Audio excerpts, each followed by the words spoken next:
Hey everybody, I'm Yvonne Williams with Back to Earth Creations, and in this video I want to show y'all how I made this wire wrapped pendant. We're going to start off with some different materials. I'm using a 20 gauge titanium toned para wire. It's an enameled copper cord, really high quality. I have an assortment of different pliers, a half of an Ammonite piece, and a 10mm bead. Now I'm going to pull off about an arm span, or it was like half of an arm span each, but like a full, like, probably 5 feet of wire is what you're going to want for this. Snipping it with my flush cutters, and I am cutting 2 lengths of wire here, so about 2.5 to 3 feet each. So just give that a snip. And now I'm going to be going through a tool that I'm using that's not on the screen currently, is like a ring mandrel, but you could use the handle of a spatula, like a thick pen would work, just anything that's kind of the right shape for you. I had originally thought that I was going to use my mandrel pliers, but I decided against it for the larger loops that I'll be making. Now I am going to start off with the bail, so I'm going through on the, I think it's my 8mm measurement, and I'm wrapping both wires around and then giving them just like a twist tie style twist. I should have gone another wrap around just because this ended up giving me some problems a little later on, but yeah, you do you. It's your pendant. I'm just showing y'all how I did this. I'm giving the long working wires a little bit more space in between them, as you can see there. And I am doing this tutorial in real time. If it's going too slow for you, go ahead, and YouTube has a great feature where you can pop it into 2x speed. But I wanted to keep this nice and real time for y'all who are beginners or who just prefer to go at a slower pace. So I'm using the tip, just the tip of of my ring mandrel, and you can see here my bail's getting a bit wonky, to shape around, and I'm doing 3 rotations of 4 rotations of twists of the 2 wires to make that kind of oblong shape. And I'm going to go around and I'm going to do this as many times as necessary to achieve the perimeter length, like the circumference, I guess, of our pendant. It's not a perfect circle, but you could use this wrap design on just about any shape, honestly. And so just coming around, twist, twist, twist, twist. You could do more or less rotations just depending on the density that you'd like to go for. This definitely is like a foundation wrap that has so much room for variety and variation and experimentation. And so here I've got 4 segments. You can see it goes by pretty quickly also. And you could incorporate all different kinds of like weaving and beads and all sorts of stuff. But anyways, I'm using a piece of scrap wire here to determine the perimeter, the circumference of our piece. And instead of snipping it, I'm just giving it a bend. And so I want to measure, I guess I'm going to do another like lobe of this pattern. But yeah, you could use a highlighter or a Sharpie, or anything really. I like using the ring mandrel because whenever I'm doing a bunch of these style of pendant for selling out of my booth, I can be like, okay, I made them all at like a size 5. And double checking our measurement. Measure like twice, cut 5 times probably. But, and at this point, I'm like, do I do another lobe? I don't know. I'm debating.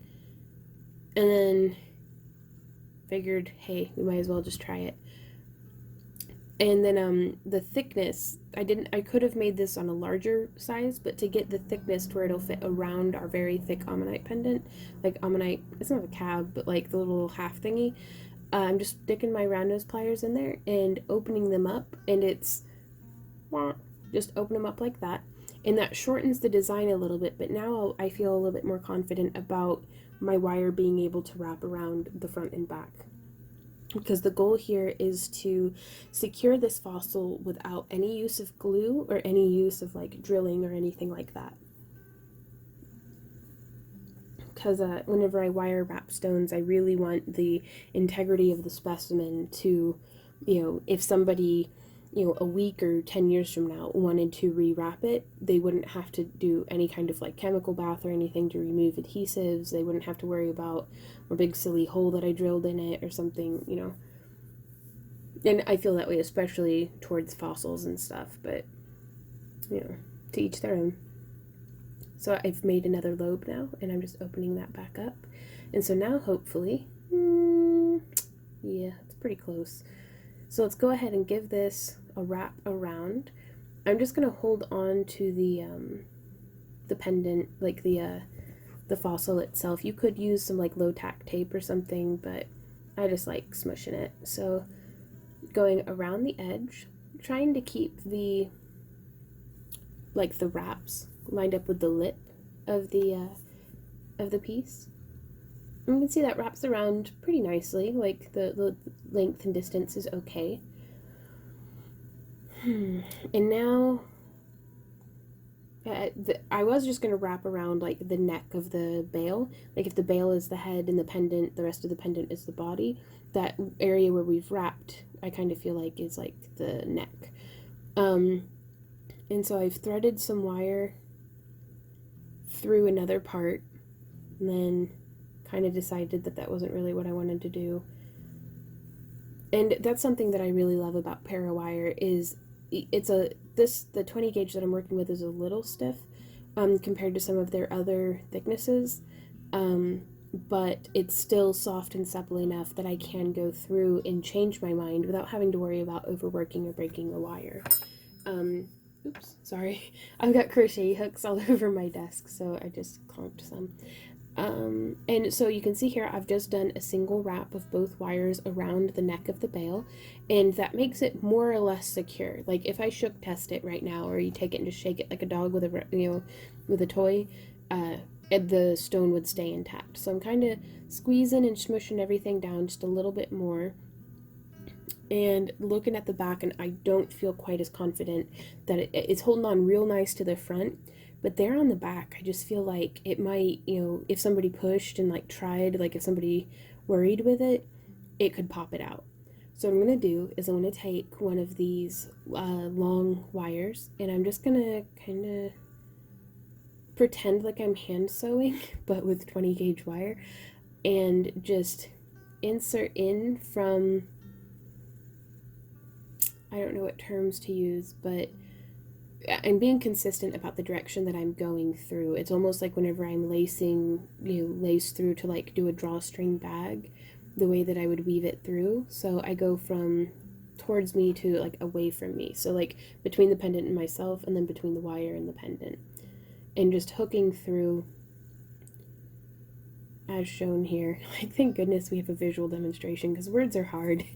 And honestly, this is just one way of doing it. Like, you could go through a Viking knit style on the back, or like the netting, kind of like a button stitch or something. I don't know, there's so many different ways that you could go about doing this, that in no way is what I'm doing here the only way of doing it. I just wanted it to be secured. So if whatever you do, it ends up secure and you like the way it looks, then you did it right. Also, never hesitate to use your pliers. If it's someplace tight that your fingers just won't go, just, my partner and I call it being the smarter monkey. Like, we'll use tools. So, and I'm going to just make a cute little spiral here, using as close to the tip of my pliers and as close to the tip of the wire as I can get. I'm just spinning that around, and to keep it from snagging on any clothing or anything, or dragging on a person's skin whenever they wear it, I'm going to tuck that up kind of behind and inside. But first, I'm going through and just gripping the wire and then giving it a twist. You can see I have one half of the nose of the pliers on one side and the other half on the other, and then just giving it like a torque motion. That is cinching and tightening all of that down. So there's that, and now I'm gonna tuck that wire, maybe. But yeah, I feel much more confident about the stability and like structural soundness of the back now that I've gone in through and done that cinching. Yeah, now I'm tucking that into the back because I didn't want, I always want somebody to be able to feel confident about wearing this with long hair or with a scarf or over a knitted shirt and not having to worry about the wire wrapping of their pendant snaggling up into all of, the rest of their clothes. And just, if it's complicated, I know I don't like wearing stuff that's complicated, so I try to keep it pretty simple-ish. And so I could have left the front just like this too without any additional cinching or anything, but I thought it might make like a nice, whoop, pliers slipped, a nice effect. So I'm bringing one end of the pliers up as close as I can to the tip of those little arcs, and I'm twisting them into almost a wave pattern. And again, so long as you're consistent, you can establish a repetitive pattern and it makes it look very intentional. Or you could be completely chaotic and messy with it, and that's perfect as well. So now, gosh, I really love the shine on that piece. And the little huge thank you to my friend Jim, who sent me these. This is one of the better than anthrax. For those of y'all who watch my live streams, ammonites that Jim had sent. So I'm going to try to have a link down to the bead shop, that Jim's bead shop down below. Well, I don't think it's his, but like, long story, just go there and buy stuff. They're really good people. And so I've threaded on, this is Russian Amazonite, and it's a 10 millimeter bead with like a 1.5 millimeter hole. This one I believe I got off of Fire Mountain Gems, and they're really great for like knowing what you're getting. They always let you know in the product description if it's been heated or if it's been sealed with anything or if it's been dyed.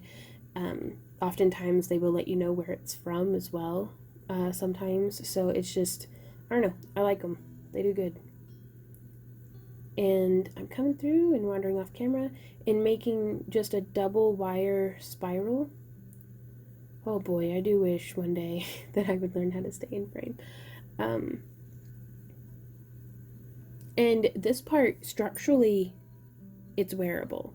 Everything else that I'm doing now is just a kind of decorative, filling in the spaces, adding some fairly spirally bits just because that's what I'm into. And so you could add more beads, you could add some different charms and things. You could actually do some hammering of the wire. If you're using bare copper or silver and wanted to do any torch work, I wouldn't do that with the stones in. It's very hard to tell how a stone's going to react to the heat, or there are products that you could use as like a heat sink, but with something as precious, like this fossil is pretty precious to me, so I don't want to risk breaking it. But you could, maybe if you planned ahead before setting the stone into the rest of it, you could have like used a torch to make like a cute little melted like tip on the wires or hammered or something. But again, there's so many ways that y'all could take this concept of design, of making the little, like, oh, what do I even call them, of making the spaces with the twists in between them. You could set so many different shapes and styles of pendants this way, and then have it be spirally or minimalist or geometric or whatever. But yeah, I'm just trying to make sure that none of the spirals are going to be snaggy and where they will get away from you. So, a lot of, this one I just wrapped twice around some of the core structural wires. Now here for this one, I am straightening some of those bend marks out and twisting it around, just kind of trying to see how what will fit where. And I decided to sneak a spiral in on the back side, because why not? I know, especially for the longer, like, pendants that I wear on longer chains, oftentimes they spend most of their life flipped over the wrong way anyways. So the best way to avoid that is just make the back pretty too. So I've snuck in a little spiral, and I'm just taking this wire and what are we gonna do with it? Oh no, I don't want to cover the face with the Ammonite, so I guess I'm just gonna snip it and make another little spiral. And as much as I love wire weaving and doing a lot of like coiling and things, sometimes it's really nice to go back to my foundations as a wire wrapper with just doing these bare wire, more simplistic, I guess, in that they don't take a whole bunch of intricate weaving, but I think they have a beauty all of their own, very boho, very, you know, very nice. Like, I like it. So if you guys have any questions or comments or ideas or anything like that, I'm going to show you all the back again. Please leave a comment down below. I do love hearing from you guys. If you follow along with any of my tutorials or use any of the materials that I sell on my Etsy, please check out the hashtag craftalongwithvon on Instagram or some of the other things like that. Also, there are links down in the video description to all of my different social media sites that I'm try to be active on, as well as on my Patreon, where we actually just recently re-released our $10 craft boxes, which are actually cab boxes. But we also do like monthly craft along kits and different things. So that way you can get the same wire and materials that I use here in my tutorials to craft alongside with me. And I have a lot of fun with that. But thank you guys so much again for hanging out with me. I really hope that this was helpful to you. And until next time, happy crafting. Bye.